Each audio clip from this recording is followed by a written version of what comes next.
we're announcing today that I'm asking Judge Robart, the federal district court judge, who we were before a month or so ago, to affirm that the injunction that we obtained last month continues to be in effect and prevents implementation of core provisions of President Trump's illegal and unconstitutional travel ban. That was the Attorney General of Washington State announcing a challenge to President Trump's revised travel ban on immigrants, and New York's Attorney General announcing a challenge via Twitter just a few moments ago. They joined Hawaii in attempting to halt the President Trump's revised travel ban he signed on Monday. The White House saying, no worries. I think we feel very comfortable that the executive order that was crafted is consistent, and we're going to go forward on this. But I think, by all means, I don't want to. We feel very confident with how that was crafted and the input that was given. Bernard Whitman is a former Bill Clinton pollster and CEO of Whitman Insight Strategies. Katherine Timpf is a columnist for National Review and a Fox News contributor.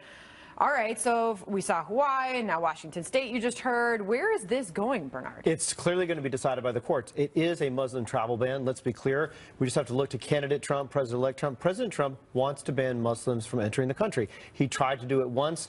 The Washington State Attorney General was successful last time. They tweaked the language, but a Muslim ban by any other name is still a Muslim ban. The courts will weigh in, and hopefully they'll recognize that it violates equal protection due process. All right, well, I saw Kat take a deep breath on that one. Right. Well, this ban actually, with that language that you mentioned, could potentially take care of some of the due process issues under the Constitution.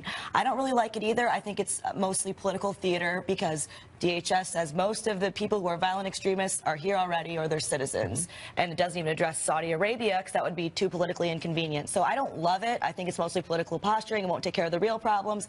But to say that it's unconstitutional, I think a lot of the language kind of covers legally what a lot of the issues were. So I wouldn't be surprised if they're not able to just say no this time. So Bernard, obviously this is going to face its challenges. Where do you see this going in the short term? Well, I think it's going to be up to the judges to make a determination. I mean, ultimately, I think Kat's right. This is political theater, but isn't the time for small talk and small games and small politics over? I thought that Trump was sort of alluding to that in his address to Congress. If he wants to be serious about making the country safer, let's enact policies and procedures and screenings that are going to make the country safer, do a better job of fighting terrorism, enlist our Muslim brothers in the fight against terror, instead of discriminating against an entire religion just because you told your base that that's what you were going to do when you became president. You know, Kat, we just finished up this White House press briefing, and we're never short on news coming out of Washington these days. And I'm not just talking Washington State in the case of this judge blocking the revised travel ban. I'm talking about Washington, D.C. I mean, whether it is talking about the travel ban, whether it is talking about Obamacare, whether it's talking about WikiLeaks, there's so much coming out of this. There was a different tone that we kind of heard from Sean Spicer out of the White House today,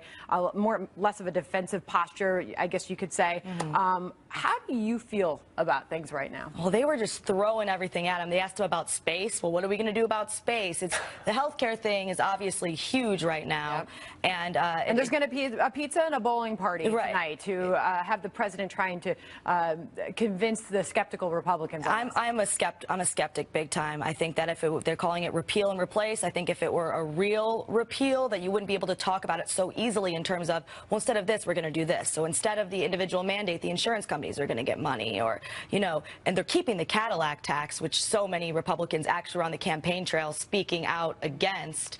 So, I mean, I don't really see it as being good enough for me. I think this pizza and bowling party thing is interesting, though, because this is a big change, and I'm not just joking. This is a big change from the way we saw President Obama operate. This is the president bringing together, skeptical GOPers and trying to convince him on his plan. Well, look, I agree that Obama could have done a better job wooing Congress, but we had 14 months of hearings. We had hundreds and hundreds of discussions. This was passed. This was unveiled on Monday, the health care bill, the Trump care bill on Monday, voted on literally in the dead of night Wednesday. And what are people on Capitol Hill saying? They're calling it a stinking pile of garbage. They're calling it dead on arrival. GOP. These are Republicans saying this. Let's talk to the experts. The chief medical officer but that's of not Medicaid, because they want something more like Obamacare. Medicaid is saying no way. Well, every doctor's group, Speaker of the House, Paul Ryan, is quite convinced that this is still going to. But the ARP is against it. This is going to cut health care dramatically and increase costs for seniors and for low and middle income people. I don't think the Trump voters are actually going to be delighted when they actually get this bill in the mail. Okay. Well, I'd let you have last word, Kat, but we run out of time. Good to see both of you. Thanks, all right, Sandra. busy week. Plus, while President Trump is ramping up his crackdown on illegal immigration, many are wondering how the already backlogged court system will handle the new cases.